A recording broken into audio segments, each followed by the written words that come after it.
জীববিজ্ঞান কি? জীবনবিজ্ঞান। বায়োলজি শব্দের অর্থ কি? জীবনজ্ঞান। বায়ো শব্দের অর্থ কি? জীবন। লোগস শব্দের অর্থ কি? জ্ঞান। জীববিজ্ঞানের জনক কে? অ্যারিস্টটল।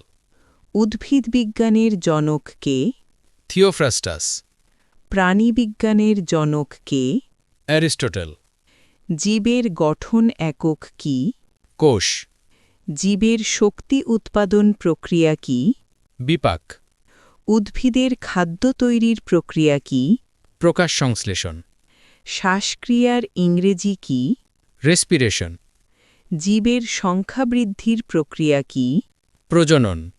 পরিবেশে খাপ খাওয়ানোকে কি বলে? অভিযোজন। ধীরে ধীরে পরিবর্তনকে কি বলে? বিবর্তন।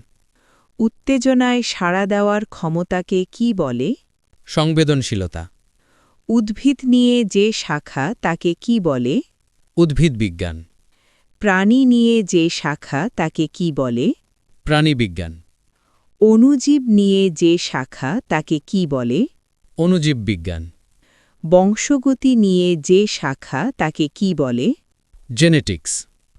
পরিবেশ ও জীবের সম্পর্ক নিয়ে যে শাখা তাকে কি বলে? পরিবেশবিজ্ঞান। বৈজ্ঞানিক পদ্ধতির প্রথম ধাপ কি? পর্যবেক্ষণ। অনুমানকে কি বলে? হাইপোথেসিস। পরীক্ষার ফল যাচাইকে কি বলে? বিশ্লেষণ। চূড়ান্ত ফলাফলকে কি বলে? সিদ্ধান্ত।